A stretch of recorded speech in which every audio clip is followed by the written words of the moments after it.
My brother stood at the front of the banquet hall with a champagne flute in his hand and a smile I didn't recognize. 60 people went quiet. "I just want to thank everyone for coming tonight to celebrate me and Vanessa," he said. "And I especially want to thank my incredibly generous sister, Maya, who insisted on covering the entire wedding reception." The room erupted in applause. I froze. I hadn't agreed to anything. My mother beamed at me from across the table. My father raised his glass. Strangers I'd never met were nodding, mouthing congratulations. $42,000. That's what the reception cost. I knew because I'd overheard Ethan bragging about the venue 2 weeks earlier. I opened my mouth to say something, anything. That's when the caterer walked over. She leaned in close, her eyes locked on mine, and mouthed 3 words. "Not your signature." My blood went cold. How did a stranger know what my own family refused to see? "Drop your time zone below. It's 2 in the morning here and I can't sleep." Hit like if you've ever been voluntold to do something you never agreed to, because this story gets worse before it gets better. Let me back up. My name is Maya Chen. I'm 31 years old. I'm a certified public accountant. More specifically, I'm a forensic accountant. I find money people try to hide. I trace transactions. I reconstruct financial timelines from scraps. And I save everything. Emails, texts, receipts, call logs. It's a habit I picked up from my first boss, a woman who taught me that documentation isn't paranoia. It's power. Growing up, my brother Ethan was the golden child. Ethan got his college paid for. I worked 2 jobs and took out loans. Ethan got his first car gifted. I bought mine with tip money from waiting tables. When Ethan couldn't make rent, Mom and Dad covered it.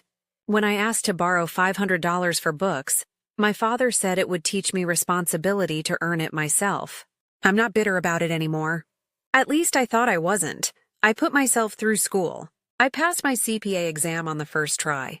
I worked 80-hour weeks at a Big 4 firm and then went solo. Now I make low 6 figures. I live in a 1-bedroom apartment. I save 30% of every paycheck. I've been saving for a house. 4 months ago, Ethan got engaged to Vanessa. She's nice enough. Comes from a family that doesn't have a lot of money. Works part-time at a dental office. Ethan still works part-time too. At a gym, 20 hours a week. Our parents still help with his rent. The wedding was set for 8 weeks out when the engagement party happened. I thought we'd moved past the favoritism. I was wrong. 2 weeks before the party, Ethan sent me a text. "Hey sis, any chance you could chip in for the wedding? Maybe $5K?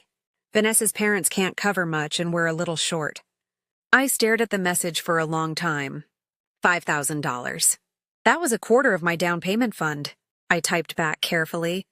"I'm really happy for you both, but I'm saving for a house right now. I can't swing that. Congratulations, though." He left me on red. I thought that was the end of it. Fast forward to the engagement party. Ethan's toast. The applause. My mother leaned across the table, her voice low and sharp. "Don't embarrass him now, Maya. You can afford it." I looked at my father. He wouldn't meet my eyes. I stood up, legs shaking, and tried to catch Ethan's attention. He saw me. He walked over and pulled me into a hug before I could speak. "Everyone awed," he whispered in my ear. "Just go with it. We'll talk later." Then he let go and turned back to the crowd, grinning. I felt like I was underwater. That's when the caterer approached. She had a tablet in her hands. "Ms. Chen, I just need you to confirm the final head count for next month. Everything's set per the contract." I blinked at her. I didn't sign a contract. Her smile faltered. "I'm sorry? I never signed anything." She turned the tablet toward me. And that's when my stomach dropped. There it was. A catering contract, dated 3 weeks earlier, for $42,000. My name, my email, my phone number, and a signature that looked almost exactly like mine. Almost. "I didn't sign this," I said quietly. "That's not my email." The caterer frowned. "You sent us 3 messages confirming the menu. I can pull them up. That wasn't me." Ethan appeared at my shoulder. "Maya, don't do this here." I turned to him. Did you forge my signature? He laughed, too loud, too bright. Let's not make a scene, okay? We'll figure it out. My father was suddenly there too. Maya, not now. The caterer looked between us, confused and uncomfortable. I felt 60 pairs of eyes on me. I grabbed my purse. I walked out. I sat in my car in the parking lot, hands shaking on the steering wheel. They forged my signature. My own brother committed fraud. And my parents expected me to just go along with it. I thought about driving away and never looking back. I thought about letting it go, paying it just to keep the peace, $42,000. Then I remembered. I'm a forensic accountant, and I don't let fraud slide. I had proof. I just had to find it. I drove straight home. I opened my laptop. I pulled up my email. I searched for the caterer's company name in my sent folder. Nothing. I searched my entire inbox. The only email I had from them was from that night. The one the caterer sent me when I asked her to forward the contract. I checked my phone log. 0 calls to their number. 0 calls from them. I screenshotted everything. Timestamps. Metadata. Then I opened the contract PDF she'd sent. I zoomed in on the email address they had on file. Mine is maya.chen@gmail. The one on the contract? maya.cheng@gmail. One letter. One extra letter, and suddenly it wasn't me anymore. I took another screenshot. I labeled it. Real email, fake email. Side by side. Someone had created a fake account to impersonate me. Someone had signed a contract I never saw. Someone had committed identity fraud. I sat back. My hands weren't shaking anymore. I opened a new folder on my desktop. I titled it Evidence. I dropped the screenshots inside. Then I asked myself the question I should have asked an hour ago. Ethan's not smart enough to do this on his own. Who helped him? The next morning I called Ethan. He picked up on the first ring. Maya, listen, you forged my signature. Silence, then he sighed. I didn't forge anything. I just needed to secure the venue. They required a contract and a deposit. I was going to tell you. You were going to tell me after you announced it in front of 60 people? I knew you'd say no if I asked again. My jaw clenched. So you committed fraud. It's not fraud. It's paperwork. You have the money, Maya. I'll pay you back. When, Ethan? You work 20 hours a week. His voice turned cold. You've always thought you were better than me. I hung up. 10 minutes later, my mother called. You're tearing this family apart. Mom, he forged my name. He made a mistake. You're being selfish. Just pay for the reception. I hung up on her too. That afternoon, I got a voicemail. It was from Vanessa's mother. Miss Chen, I don't know what kind of game you're playing, but my daughter's wedding is in 5 weeks. Breach of contract is a very serious legal matter.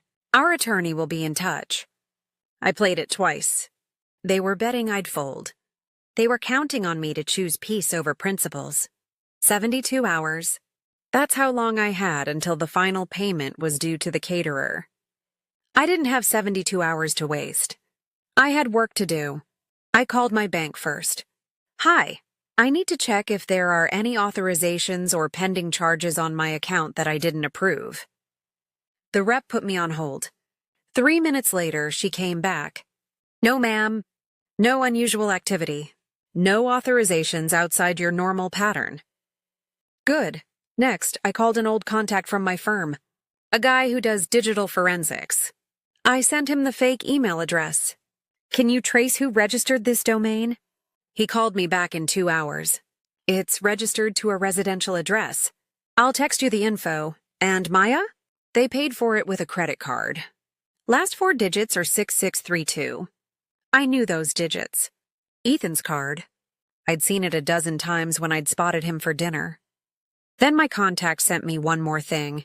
The contract's digital signature metadata. It had been created on a MacBook. Serial number matched the laptop my parents bought Ethan for Christmas 2 years ago. I sat there staring at my screen. Receipt number 2. I screenshot everything. Then I did something I never thought I'd do. I filed a police report. Identity theft, fraud, forgery. The officer was kind. He gave me a case number. I forwarded everything to the caterer with a simple subject line. Fraud victim. Not liable, she replied in 10 minutes. We'll cancel the contract immediately. I'm so sorry. One vendor down, but I wasn't finished. I needed to understand why. Why would Ethan risk everything for a wedding he couldn't afford? So I did what I do best. I looked at the money. Public records first. I pulled his name. A car repossession from last year. Settled for $11,000. A collections notice, dismissed after payment. Then I called a mutual friend. Someone who'd been at Vanessa's bridal shower. A random question. Did Vanessa mention anything about the wedding budget? My friend laughed. Oh yeah. She was so excited. She kept saying Ethan's sister was covering everything, and they could finally have the luxury wedding she'd always dreamed of. She showed us pictures of the venue. It's gorgeous. My stomach turned. Did Ethan tell her I volunteered? I think so. She said you insisted. I thanked her and hung up. I pulled Ethan's credit report. Legally, I couldn't access it, but I knew someone who knew someone. $38,000 in credit card debt. He'd promised Vanessa an $80,000 wedding. He'd told her I was paying. He couldn't admit he was broke. So he stole my identity instead. And my parents? They knew I'd never agree. So they helped him rationalize it. Just like they'd rationalized every bailout, every excuse, every failure. I wasn't a person to them. I was a checkbook they felt entitled to. I closed my laptop. I wasn't angry anymore. I was done. And I knew exactly what to do. I hired a lawyer the next morning. She specialized in identity theft and contract fraud. I walked her through everything. The fake email, the forged signature, the police report, the metadata. She didn't even blink. This is textbook fraud. We'll send cease and desist letters to every vendor with your forged signature. You'll be cleared of liability. How long will it take? I can have the letters out today. Do it, she did. By that evening, letters had gone to the caterer, the venue, the florist, and the DJ. Every single contract signed under my name. I froze my credit. I changed my passwords. Then I did something I'd been planning since the night of the party. I wrote an email. Subject line, wedding expenses and identity fraud. I attached the forensic report. The screenshots. The police case number. The timeline. I didn't editorialize.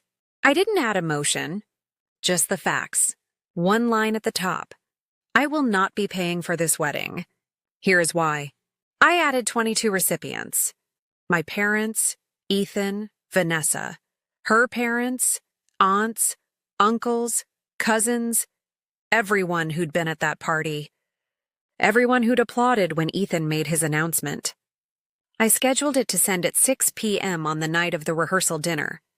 Then I blocked everyone's numbers. And I waited. The rehearsal dinner was in 4 days. I didn't RSVP. 6 p.m. on rehearsal dinner night. I was at home. Lights off. Tea in my hand. I watched the clock. 6:01. My email detonated in 22 inboxes. I didn't have to be there to know what happened next. Because they started calling. 14 missed calls in 6 minutes. I didn't pick up.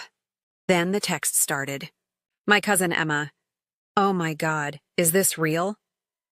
My Uncle Dan, the retired attorney. Proud of you. This needed to happen. My mother. How could you do this? Ethan, 12 messages. All caps, typos, desperation. I put my phone face down.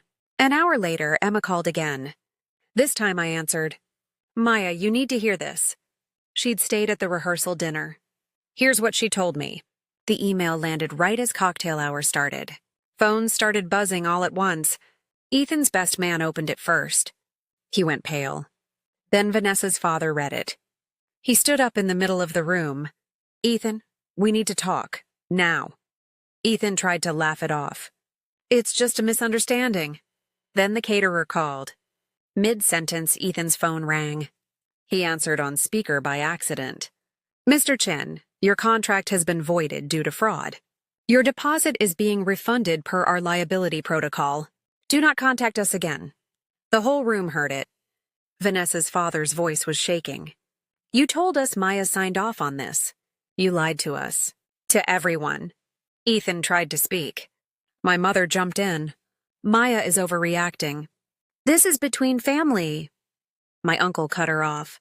She filed a police report, Linda. That's not overreacting. That's protecting herself from a crime.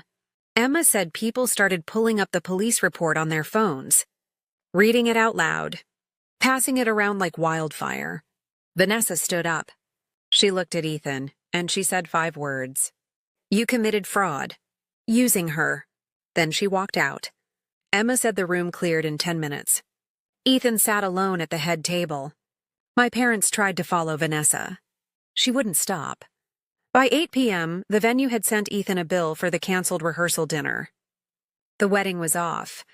The wedding never happened. 2 weeks later, Vanessa changed her relationship status. Single.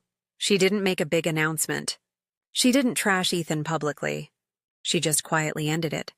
Because it wasn't about the money. It was about the lie. Ethan moved back in with our parents. They stopped speaking to me. 3 months of silence. I didn't chase them. I didn't apologize. I didn't beg for reconciliation. The rest of the family? They stayed in touch. My cousin Emma and I started having weekly coffee dates. My Uncle Dan invited me to Thanksgiving. He wasn't hosting at my parents' house this year. 15 family members showed up. My parents weren't there. Ethan wasn't there. But I was, and for the first time in years, I felt like I belonged. 3 months and 4 days after the rehearsal dinner, I got an email from my mother. Subject line, blank. Body, we were trying to help your brother. We didn't expect you to involve the police. Maybe we can talk. I read it twice. No apology. No acknowledgement. Just expectation. I replied with 3 sentences. I didn't expect you to endorse fraud. If we rebuild, it will be on honesty. I need time. She didn't respond. 1 year later, I closed on my house. A modest 3-bedroom with a backyard. Room for a garden. I saved every dollar myself. The day I moved in, I hung something in my office. A frame. Inside, my first paycheck stub from the job that started everything. Not the biggest receipt. But the one that mattered most. Ethan sent me a LinkedIn request last month. I let it sit in pending. I'm not angry. I'm not bitter. I'm just free. I donated $10,000 to a financial literacy nonprofit for young women last year. I volunteer twice a month. I teach them what I learned the hard way. Your worth is not your usefulness. Your family is not entitled to your earnings. And no is a complete sentence. I haven't spoken to my brother in over a year. My parents send a card on my birthday now. Nothing more. Some relationships don't survive boundaries. And that's okay, because family isn't about obligation. It's about respect. And respect starts with hearing the word no. Here's the thing they don't tell you about standing up for yourself. It's not dramatic. It's quiet. It's just you, choosing yourself, over and over, even when it's hard. Especially when it's hard. So let me ask you this.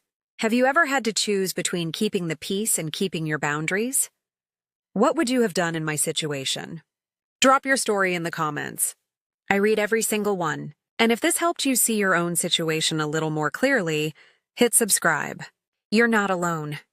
This has been a fictionalized dramatization for educational purposes and is not legal or financial advice. Thanks for listening.